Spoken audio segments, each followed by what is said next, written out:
Nvidia's real moat was never the chips at all. It's the software ecosystem wrapped around them, the part rivals can't copy. And in 2026, that truth is suddenly impossible to ignore. For years, the Nvidia story was simple: faster chips than anyone else. That part is true, but it quietly misses where the real advantage lives. The durable edge isn't in the silicon, it's in the code written for that silicon. Every AI researcher learns one programming toolkit first, and every important library is tuned to that same toolkit. That toolkit is called CUDA, and it runs on one company's hardware only. So the question was never who builds the fastest chip this year. It's which chip the entire world's software already knows how to use. The moat here is a network effect, not raw speed and not brand. A network effect just means each new user makes the product more valuable to everyone else. Let's walk through how that loop quietly locks the whole market in, layer by layer. Start with the loop itself, because it really is the whole game. Millions of developers learn CUDA. So more CUDA software ships, so more buyers choose Nvidia, which pulls in still more developers. Read that again, because that self-reinforcing circle is the entire fortress. Around 5 million trained CUDA developers already sit inside that loop today. And that's the first thing most people miss completely.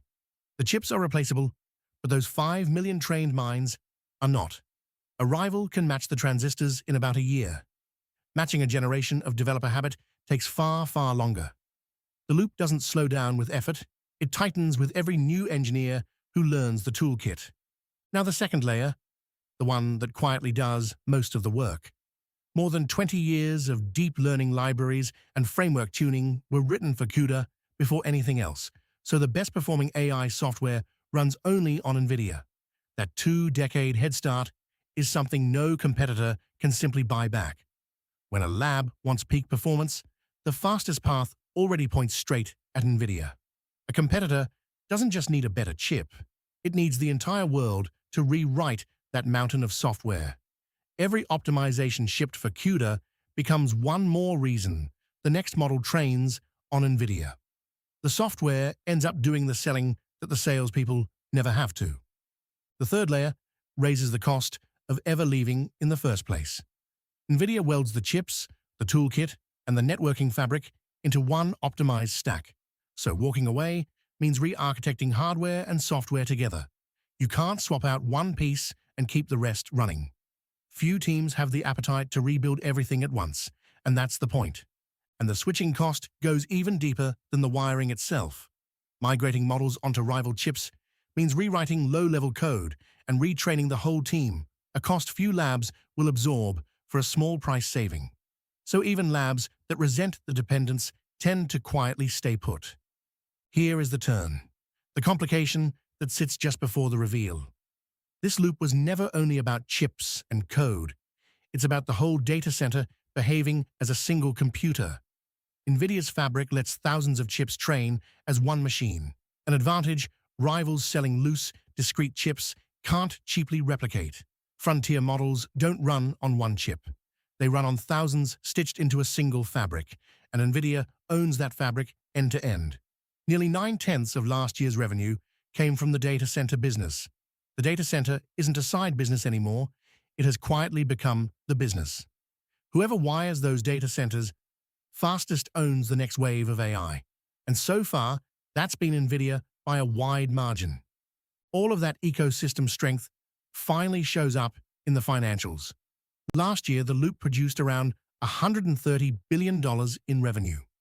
It did that at roughly 75% gross margin, which is the pricing power a true moat creates.